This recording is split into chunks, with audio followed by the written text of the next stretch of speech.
পানি পান করানোর জন্য এই ইবাদত বন্দেগী তারা বড় মনে করত। আব্বাস হাজিদেরকে পানি পান করত, হুজুরের চাচা।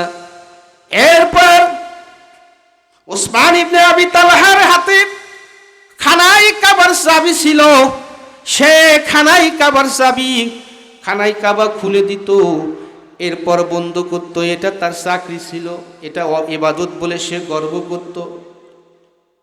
এরপরে দেখেন কিছু কিছু লোক মসজিদকে পরিচ্ছন্ন করত, এটা তার ইবাদত নিয়ে গর্ব করত। বলে আমরা কি কম করি?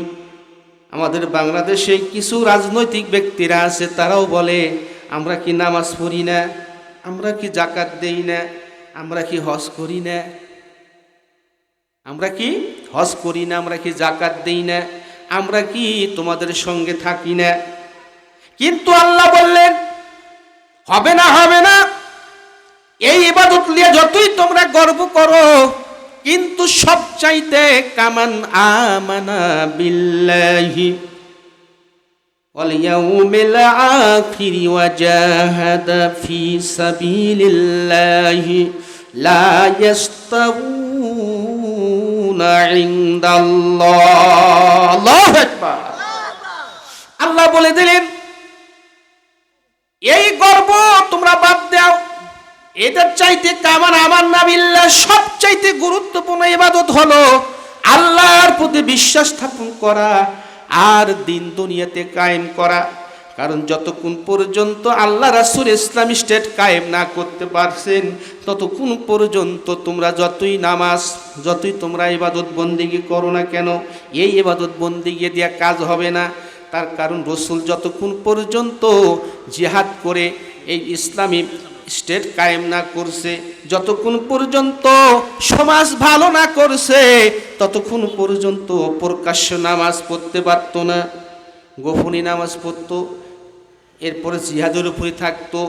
যখন ওমর ফারুক রাদিয়াল্লাহু তাআলা আনহু দুইজন ব্যক্তির জন্য রসুল দোয়া করেছিলেন, আবু জেহেল ওমর ফারুক দুইজন দোয়া, আল্লাহ দুইজনের ভেতরে একজন দোয়া কবুল করো, এদেরকে একজনে ইসলামী হিসেবে কবুল করো। কিন্তু ওমর ফারুক ইসলাম ধর্ম গ্রহণ করার কারণে তখন থেকেই প্রকাশ্যে মসজিদে নববীতে নামাজ পড়েছে, কিন্তু তার আগে কিন্তু পারে নাই। নামাজ রাসূলের উপর ফরজ ছিল, কিন্তু পড়তে পারেন নাই, গোপনে পড়েছেন শত্রুর ভয়ে। তাহলে ওই ইবাদতের লিয়া গর্ব করলে চলবে? প্রকাশ্যভাবে পড়তে হবে নামাজ। এই জন্য আল্লাহ রাসূল দিন কায়েমের ব্যাপারে আগে তিনি প্রাধান্য দিলেন। কারণ দিন কায়েম করতে হবে, দিন কায়েম করাই হলো উত্তম ইবাদত। তোমরা হাজিদেরকে পানি পান করাও ঠিক, নামাজ পড়ো, তোমরা মসজিদের খেদমত করো, খানায় কাবার চাবি নিয়ে তোমরা গর্ব করো, এইগুলির চাইতে জিহাদ সব চাইতে উত্তম।